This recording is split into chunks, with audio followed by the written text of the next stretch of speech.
Banyak yang bilang kan kerja tuh beban ya. Kerja itu beban. Iya. Oke.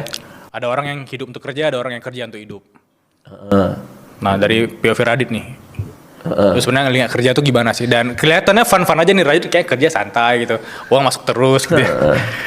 Karena pegangan gue kan omongannya Naval tuh, Naval Ravikant tuh yang dia bilang apa namanya, carilah pekerjaan di mana orang ngelihatnya lu kayak main-main, orang ngelihatnya lu kayak kerja tapi rasanya kayak main-main. Jadi buat gue ini semua cara gue bersenang-senang kalau buat gue. Makanya ketika orang bilang kerjaannya apa, gue juga nggak tahu karena semuanya gue seneng gue ngelakuinnya.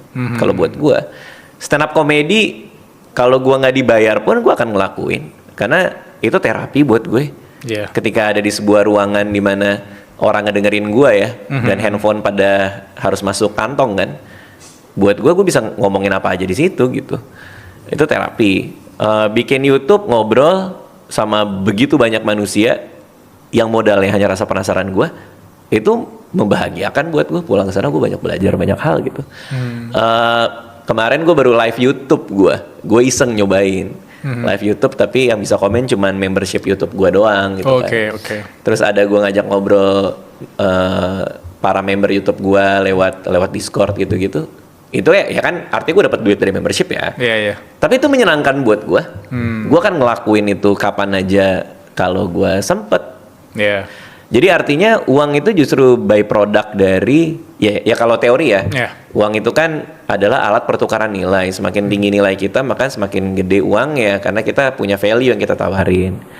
Nah menurut gua supaya kita punya value, kita punya nilai, kita harus jago di sebuah satu hal. Supaya jago di sebuah satu hal, mengejar keahliannya itu harus diiringi dengan rasa bahagia kan. Harus dengan rasa bersenang-senang kan. Gua jago banget storytelling menurut gua. Iya, menurut gua juga bang. Gua senang storytelling, gua jago storytelling. Dan orang kan menukar itu dengan uang dalam semua kesempatan yang mereka bisa, asalkan seleranya sama dengan apa yang gua kasih ya. Kan selera orang juga beda-beda. Nah, untuk nyampe ke jago storytelling, ya berarti harus melihat storytelling sebagai hal yang menyenangkan buat diulik kan. Itulah yang ngebuat gue sampai pada titik ini. Karena ketika gue buka buku lupus dan gue garis bawahin kenapa gue ketawa, itu bahagia buat gue, walaupun itu belajar kan. Ketika gue buka buku-buku ya lah penulis-penulis lain lah yang gue coret-coret, terus gue pelajarin gimana cara dia bikin ini, gimana cara gue bisa nulisnya. Gue belajar sama Salman Aristo, gue belajar sama Ais Laksana. Setiap hari pertemuan gue sama mereka adalah kebahagiaan buat diri gue.